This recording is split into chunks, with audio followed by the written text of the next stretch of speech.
The amount of capital out there is grown massively. The number of firms has grown by several multiples. The private equity space is as competitive as it's ever been. And what that means is that, long gone are the days of being able to cost cut, being able to value buy, being able to financially engineer your way to alpha. And so more and more firms are having to rely on taking a proactive approach to value creation, and in particular, human-centered value creation to deliver the win. This is the ERP Organizational Change Journal podcast, brought to you by Nestle & Associates, a Newport Beach, California-based ERP organizational change management firm serving the private equity industry. The ERP OCJ seeks to share expertise, insight, experience, and research, and to create effective conversation to help guide ERP organizational change to real, measurable, and verified success. And now, here's your ERP expert and host, the founder of Nestle & Associates, Dr. Jack Nestle. Hello everyone, Jack here. Today's episode, titled PE Leadership and Unlocking Value Creation and Talent Optimization, dives into the vital role of human capital in PE-backed companies. We're exploring the art of leadership acumen with strategic talent management to drive value creation. Joining us today is Dan Cremons. With a rich background as a PE investor, CEO, and currently an esteemed PE advisor, Dan has an unmatched track record in amplifying value in PE-backed companies. His insights on talent and leadership are not just theoretical, they are battle-tested in the field. As the founder of Accelera Partners and author of the influential Winning Moves, Dan's expertise in steering companies to peak performance is second to none. From Cincinnati, Ohio, Dan, welcome to the show. Hey, Jack, thanks for having me. Dan, really looking forward to this conversation. But before we get started, can you please tell our listeners more about yourself? Yeah, so I've been in or around the private equity space since 2007, and I've played across most of the positions on the proverbial private equity field. I've sourced deals, I've done deals, I've sat on the board of different PE-backed companies, stood up a lot of portfolio operations or portfolio support capabilities within a fund. I've been a CEO and played different CXO roles over time. So I think what you can take from that is I'm not especially good at anything, but I have the unique perspective of having, again, seen the same private equity movie from a few different vantage points. I ended up spinning out of a full-time role within a fund about 2 years ago to take many of the things that I've seen work and many of the mistakes that I've made, frankly, around the intersection of driving value creation and applying human capital to value creation in PE-backed companies. And I've created some sort of productized services that I work with private equity firms and their portfolio companies to deliver, really aimed at this idea, as I say, of helping these funds to drive people-powered value creation in their portfolio companies. So I'm sure we'll talk more about what that means and some of my perspectives on that, but that's the thumbnail sketch. Well, awesome. Thank you, Dan. And thank you for joining us today. We're excited to have you on the show because your extensive background as a former PE investor, CEO, and now a sought-after PE advisor means that you have a lot of expertise in driving human capital strategies and leadership optimization in the private equity sector. And as you stated, your insight and your experience, drawn from years of hands-on experience and success in the field, will undoubtedly be valuable for our listeners, especially those keen on understanding the intricacies of value creation in PE-backed companies. So thank you. Listeners, all of us here at the ERP OCJ hope you find this podcast useful as we share lessons learned, discover best practices, and explore the human element components of ERP organizational change. Our conversations on the ERP OCJ are built around the listen and learn approach. It's when you apply what you've learned that you begin to move the needle forward. So let's dive in. Dan, my first question for you today, based on your experience, what are the key elements in identifying and nurturing talent within PE-backed companies? Well, before we even get into the tactics and practices, I think the first thing is the mindset. It's important for private equity folks to recognize that in a world where we've historically, traditionally thought about ourselves as PE investors in the capital allocation game, in this era of private equity, we're all in the talent allocation game. And I don't mean that tongue in cheek, but I think it's worth acknowledging that the game in private equity is changing before our eyes. I've been in the space since 2007, as I mentioned earlier. And even over the last 15 years or so, the private equity sphere has changed dramatically. When I started in 2007, I worked with a firm based on the West Coast. We were largely a deal-making shop, didn't have a huge emphasis on human capital. We were mindful of the importance of human capital to investment success, but weren't really doing anything to translate that awareness into, predictable, repeatable success and sort of accelerating people-powered returns in our companies. But if you fast forward 15 years since I started in the space, the amount of capital out there, as many of us know, the amount of capital out there is grown massively. The number of firms has grown by several multiples. The private equity space is as competitive as it's ever been. And what that means is that, long gone are the days of being able to cost cut, being able to value buy, being able to financially engineer your way to alpha. And so more and more firms are having to rely on taking a proactive approach to value creation, and in particular, human-centered value creation to deliver the win. So we can get into some of the practices, but I think that's the launch point for this discussion, is just recognize that private equity professionals nowadays are being called on by way of just some of the market dynamics and LP mandates that are out there to really emphasize talent allocation as a key part of their job description. So when it comes to how to do this, how to become talent allocators, how to translate talent into equity value creation, you use two words, identifying and nurturing talent.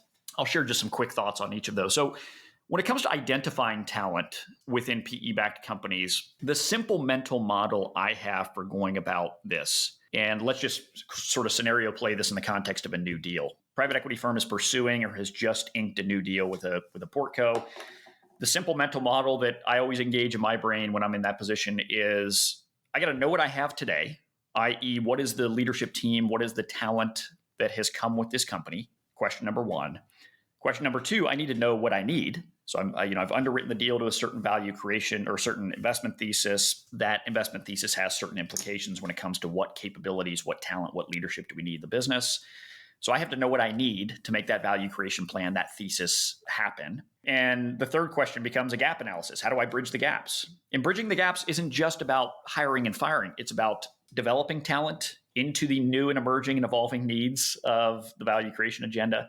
It can be about repurposing the talent that you have in the business, reapplying some of the latent talent and skill in the business towards new initiatives. So I think about this third question of bridging the gaps holistically beyond just hiring and firing to include developing and nurturing and repurposing talent, all in the interest of making sure that you're building an organization that really aligns with the needs of the investment thesis. So again, that might be kind of obvious to private equity folks that are used to doing gap analysis of this sort, but I think the key thing here is just be intentional about it. Take the time in the heat of battle when you're pursuing the deal, when you've just made the deal or closed the deal, and be intentional about thinking through that systematically.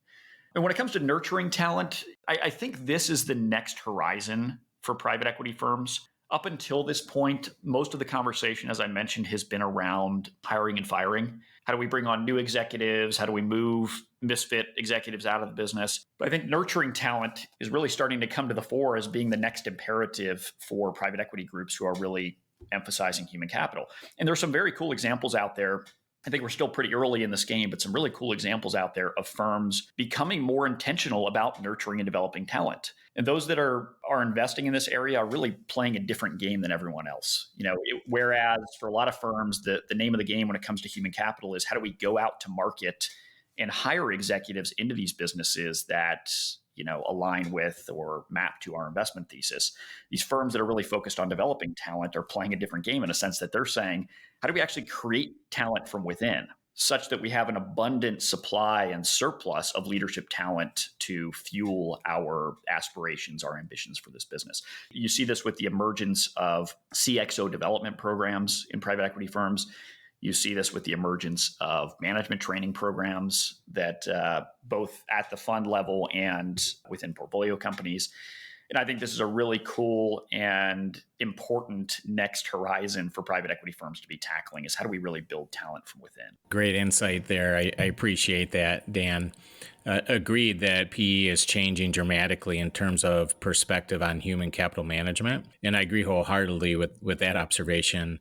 And, I think that PEs also need to know what they need to make value creation plan happen. And I think that starts with being intentional about human capital nurturing. And it seems to me that that starts with leadership.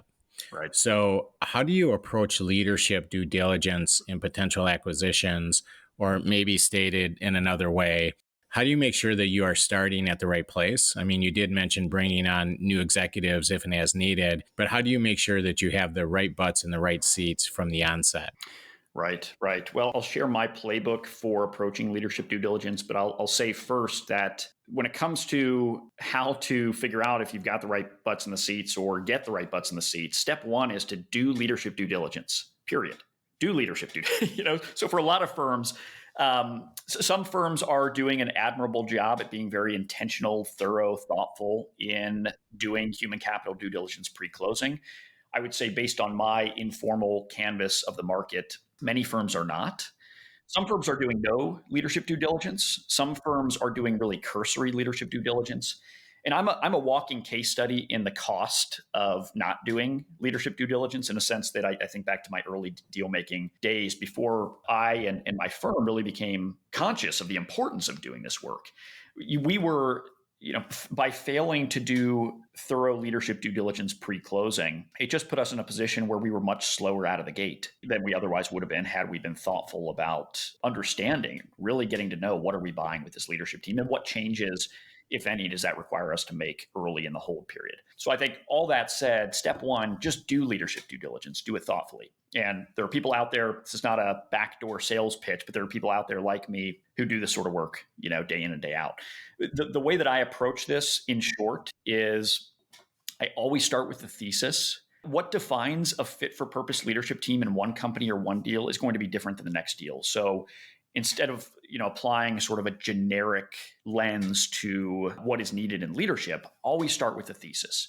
And then ask the question of the sponsor and of myself as their partner, well, what needs to be true about leadership, about the talent in the business, about the culture, and about the capabilities resident in the business to give you and us collectively confidence that that thesis is positioned to come true. And then, then it's a matter of digging in, and through a combination of structured interviews with management, combination of digging into data, surveying where we have access to folks in the organization, digging in and developing a base of objective intel we can use to then understand what is the leadership, what is the talent, what is the culture, what are the capabilities that we're buying here, to what degree do those or don't those, as the case may be, map to the needs of the thesis. And based on the answer to that question, what are the top priorities post-closing in terms of changes, supplementations, augmentations to leadership, or shifts to the culture, or building of capabilities that are needed to really get this value creation agenda onto the right track quickly post-closing. So, Dan, are you seeing leadership due diligence becoming more of a focus on the pre versus the close side of the acquisition?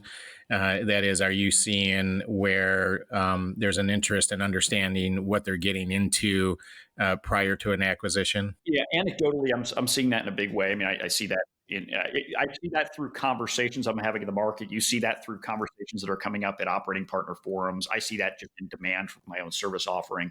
And I think that's driven by, there was some research that AlixPartners did a couple of years ago that basically concluded, so they interviewed or surveyed a base of both private equity folks and portfolio company leaders and asked them questions about what are the most deterministic factors or what are the things that are having the biggest impact on investment returns. And a couple of years ago, the number one answer for both executives and private equity professionals was leadership and talent as being the most important factor, most deterministic factor as it relates to investment returns. And so again, this means that this tells me there's widespread recognition that leadership is a critical part of the investing equation, which then sort of stands to reason that if you believe that and you're not doing leadership due diligence or not doing a thorough job of leadership due diligence, that's arguably professional malpractice for private equity folks. If you really believe that to be true, then it leaves you no other option but to be thoughtful and intentional about understanding, well, what am I actually buying in the leadership that comes with this company. That is interesting, Dan. The idea of being thoughtful and intentful is one thing, because you see leadership teams where their behavior doesn't match their comments. And I think that is something that we see and that PEs, private equity firms, recognize as well. Right. Where's the proof in the pudding that they value leadership and culture? I mean, how thoughtful and intentful are you being versus relying on past previous experience? And I believe it's probably fair to say that if you are an executive of a portfolio company, clearly there's management leadership skills there, but success at previous engagements doesn't necessarily translate into success within the current role. And it does come down to being thoughtful and being an intentional leader in every single context. Well, and in the biggest adoption catalyst I've seen for private equity firms that are not really doing much in the way of leadership due diligence pre-closing, to those that then sort of cross over and say, okay, we're going to make this a core part of our playbook. The biggest adoption catalyst are mistakes.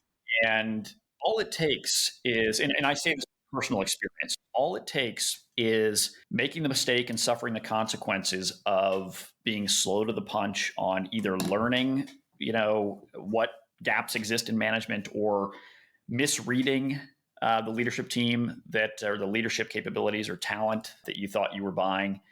All it takes is one mistake that you end up learning about deeper in the hold cycle, in the hold period than you would have otherwise wanted to realize that, hey, if we can front end load our understanding and decisioning around leadership, it's going to make everything else downstream of that faster and easier. So, Dan, in your view, what are the most common challenges PE firms face regarding human capital in their portfolio companies? The biggest themes I hear out there, really three things come to mind. The first is attraction. There's a lot of press being paid to and a lot of conversation around the war for talent right now. And we see anecdotally, I see this in some roles or positions more so than others. I know, for example, that a lot of firms have had recent challenges hiring for high quality private equity grade CFOs. So attraction is a thing, which I think further supports the idea we were talking about earlier around firms wanting to have greater control over the supply of talent by building talent from within instead of having to go out to market and compete with everybody else for the same talent. So attraction is definitely a hot topic right now. Hiring decisioning, I think, has for a long time sort of flown under the radar as a challenge in private equity. But if you just look at the stats around hiring hit rate out there, they're alarmingly low in terms of the hit rate or success rate of executives being deployed into portfolio companies. And so I think there's just more conversation, more attention being paid to how do we create a process that allows us to make higher quality hiring decisions, understanding that the cost of getting a key executive hiring decision wrong is substantial in a private equity world where you only have 5 years to make the returns happen. So decisioning is certainly a thing. And then just retention. And this sort of plays into the point number one around attraction, but retention is obviously a hot topic. The workforce is increasingly mobile. For some trades or some positions more so than others, there's a shortage of talent. And so it's really putting a premium on creating a culture and an operating model within these portfolio companies that can not only retain great talent, but bring out the best stuff in them while you've got them. And this sort of, as you mentioned earlier, this ultimately comes back to leadership of how do you get leaders into these businesses that create an environment that can both attract and retain great talent. There's also some systems and some machinery that can be brought to bear in portfolio companies to help them do a better job of creating an employer brand that can attract the best out there and creating a culture that can bring out the best in people and make them want to stick around. Dan, could you share a general example of a successful talent strategy implementation in a PE-backed company? Maybe just a real general example for our listeners?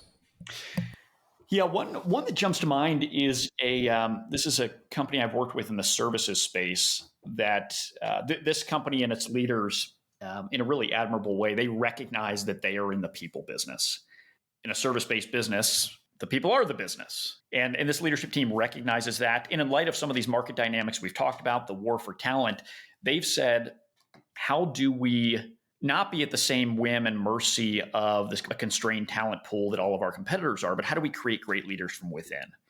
And so they've invested into the capabilities needed to build up a bench of leaders that can support their growth aspirations. So they've stood up a really cool leadership academy. They've built this aspiring executives program, which is aimed at taking kind of early to mid-career leaders or managers who want to one day be private equity grade executives and give them the sort of mentorship, training, support, coaching they need to grow in an accelerated way. They brought on executives who have a lot of passion about developing other leaders and have a track record of developing other leaders. So this is an example of a company, a really cool example of a company who recognizes that in order to win, we can't just be playing the game in the same way that everyone else is by having to go out to market every time we need talent. And they have done something about it. They put their money where their mouth is, as you said, and invested in some of the capabilities they need to build leaders from within. And what this is doing is providing them with a more abundant supply of leadership talent, which becomes an exponential game. Like if you can really nail that and create a limitless supply of leadership in a system in your business that breeds leadership talent, that becomes the fuel for sort of perpetual growth in a world where leadership often becomes the availability of great leadership becomes the constraint or bottleneck. So Dan, now I'd like to dive a little more into optimizing leadership dynamics for value creation. And so I have just a couple of questions for you there on that point. That being said, what strategies do you recommend for ensuring the right leadership is in place post-acquisition? Yeah, sure. So as a bit of a callback to something we were talking about a little while ago, the first thing that comes to mind is do leadership due diligence pre-closing. If you're trying to solve for how do we get the right leadership into place post-closing or post-acquisition, do leadership due diligence pre-closing so you can understand what you're buying and compare that to what you need and sort of position yourself to make any decisions that need to be made to get the right leadership into place quickly post-closing. So that's thing number one, is just do leadership due diligence. Thing number two, at the risk of being unoriginal, is take decisive action on its findings. This conversation is making me think back to, I think it was Bain that did a study a few years back ago that said something like 90% of survey respondents, this was a survey of private equity professionals, said that waiting too long to take action on talent issues had resulted in portfolio company underperformance. So to the extent that you have done leadership due diligence and you understand some of the decisions you need to make to power your value creation agenda, the next and final step is to take action on the findings. And I think what this survey is telling us is that a lot of firms either aren't doing the due diligence to put themselves in a position to make decisions, or aren't actually taking decisive action. There's all sorts of fear-based reasons that can get in the way of private equity firms wanting to move on these sorts of things post-closing. But the bottom line is, if you find yourself a year, 2 years into a hold period, realizing that you need to make a significant management change, it's a diligence issue or it's a failure to act is putting you in that position. Take actions on the findings. I hear what you were saying there. But how do leadership dynamics directly impact value creation in PE-backed firms, good or bad? Well, this Alex Partners study that I referenced earlier, this annual private equity survey they do, said that there's, again, widespread recognition that leadership is one of the most important determinants of investment success. And so to answer your question directly, I think you have the private equity market is putting their hand up and saying, yes, leadership dynamics do directly impact value creation in PE-backed firms. And it wasn't always that way. It has not always been that way. I shared a bit of my own historical experience in private equity where, in the early days of my career in private equity, we sort of fell into the same trap that I think a lot of firms have or are falling into, which is we really aced the deal-making part of the business. We got very good at capital allocation and making good deals and doing good deals. The talent was sort of an afterthought. And it took taking a big step back. This is in the early 2010s, taking a big step back and looking at the portfolio performance and doing some of the attribution analysis between different factors and investment returns. It took that look in the mirror moment to realize that, like this Alex Partners survey affirms, the highest correlated factor with our investment success at the time was the degree to which we were intentional about leadership and talent in the companies we were investing in. And so this taught me some important lessons. When even the smartest value creation plan or strategy or deal thesis meets a misfit management team, the misfit management team is going to win. When even the smartest value creation agenda or plan meets a weak culture, the weak culture is going to win. So, Dan, sorry to interrupt, but are you saying that a clear value creation plan is one thing? It all starts with a good plan, a strategic plan, but then implementing that plan is an entirely different story. I mean, that takes all sorts of different leadership skills, right? So are you saying that it's like Right. Mike Tyson once said, everybody has a plan until you get punched in the face? And so that's an interesting point. Can you talk more about your approach to aligning leadership with a clear value creation plan? I mean, how do you prevent that disconnect that you're speaking of? Yeah. So I wrote a book called Winning Moves that has a lot on this topic. So for those that want to really dig into this topic of how do you get aligned on a clear value creation plan, check out the book. There's a lot of practical advice in there. As I think about aligning leadership, the leadership and the board and the investors on a clear value creation plan, this idea of value creation is very generic, and it's the language of value creation is used a lot in some very generic ways in private equity land. So I sort of, as somebody who needs something concrete, to hang my hat on, I have translated the question you're asking into a set of really 4 sub questions that I think are really important for leadership teams, the boards, the investors to be aligned on. And those are, number 1, where are we going? Call it your vision, call it your whatever, but where are we trying to take this thing? In creating a clear and aligned, shared long-term view, a compelling long-term view of where we're trying to take this thing is thing number 1. Question number 2 is, how are we going to get there?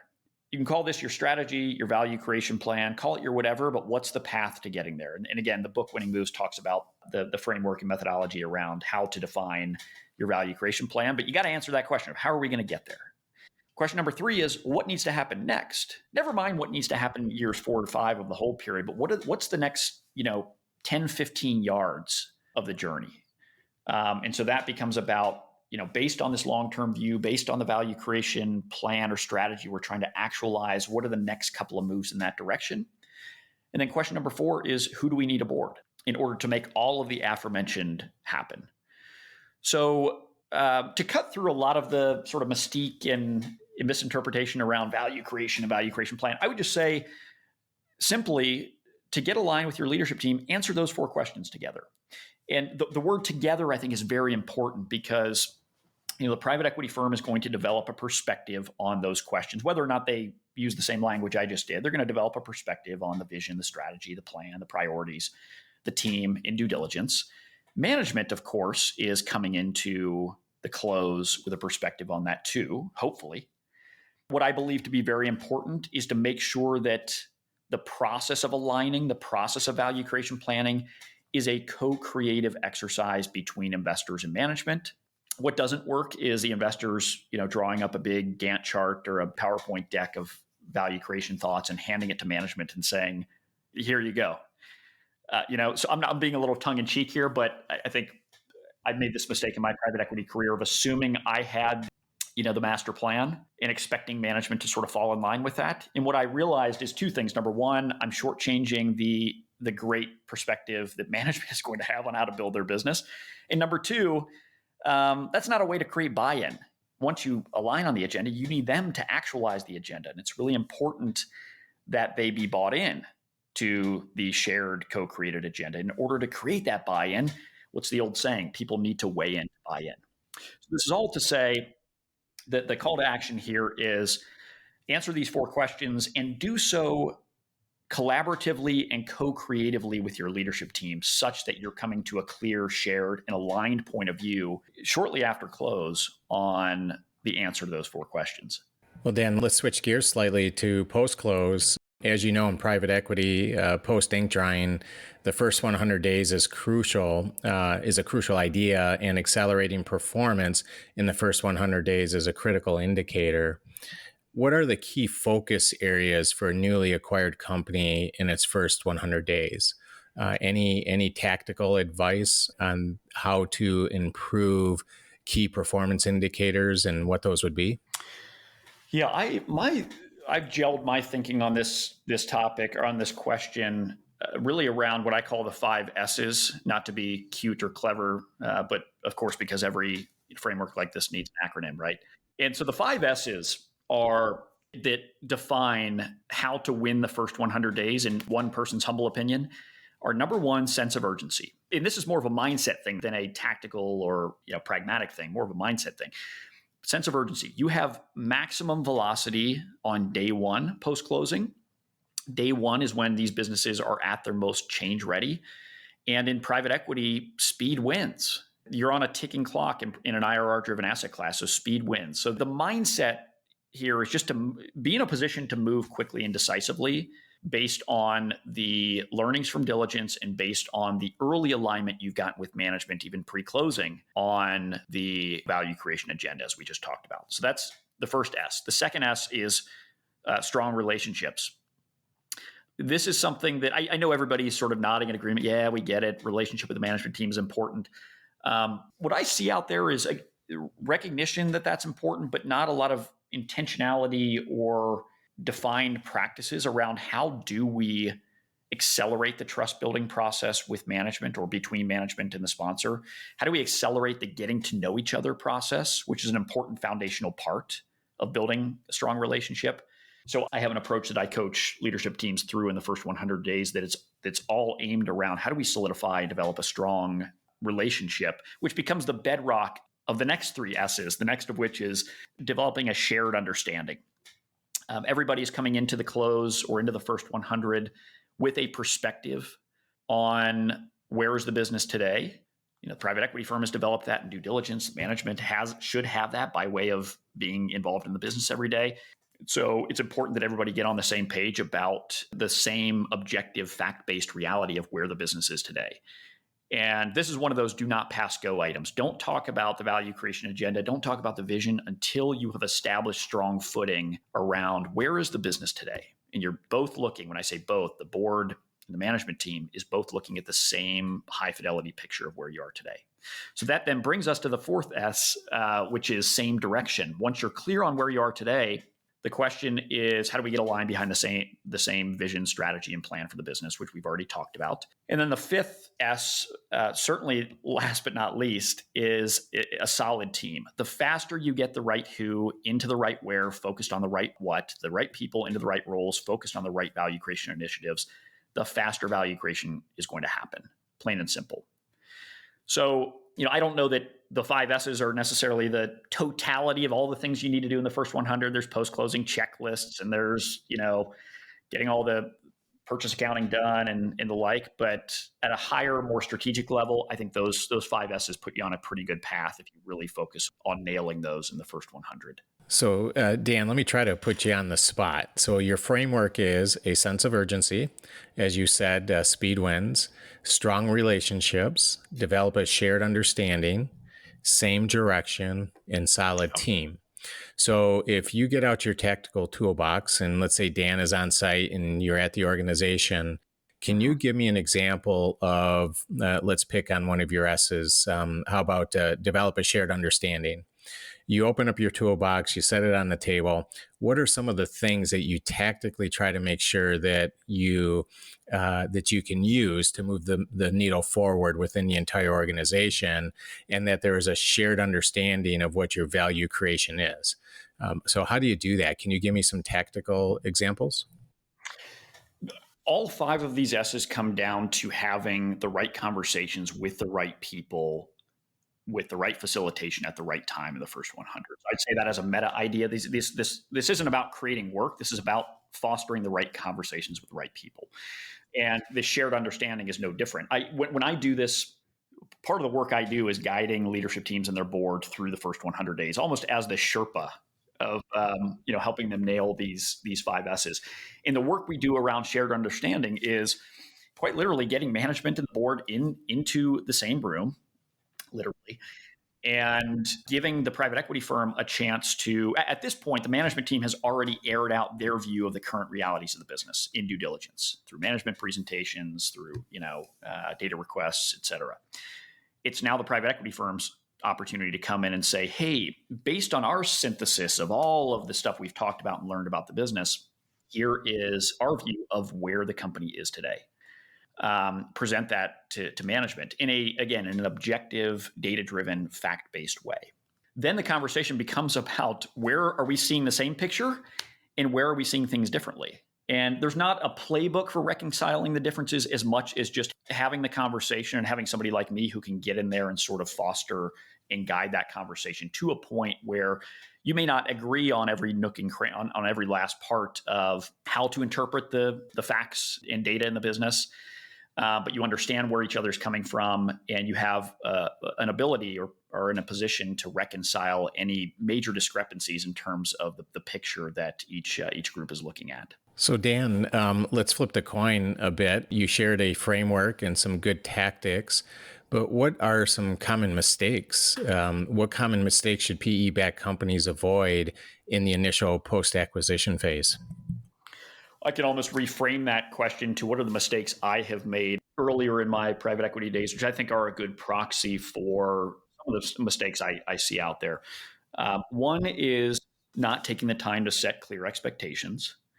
And that's very generic, but some of the things I mean by that are clear expectations on here's why we bought the business, clear expectations on here's what we need to see for this deal to be successful, clear expectations on here's our view of the value creation strategy for this business, clear expectations on how are we going to work together, what does it look like to create a successful partnership between management and board.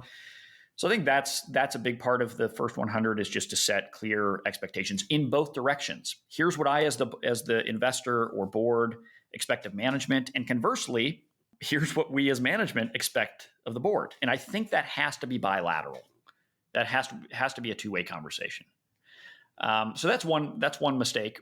Second mistake is slow to act, which we've beat this one up pretty good already, but slow to act in addressing leadership gaps, slow to act in addressing cultural issues. Clock's ticking in private equity, IRR-driven asset class. The slower you act and respond, the tougher it's going to be to hit your returns. So that's one. The third I see out there is viewing the first 100 days as sort of a Gantt chart or checklist exercise where the first 100 is spent on post-closing administrivia. Hey, we got to do the purchase accounting. We got to get the data room downloaded and organized. We have to get the post-closing legal all tuned up. And of course, you got to get the financial reporting stood up.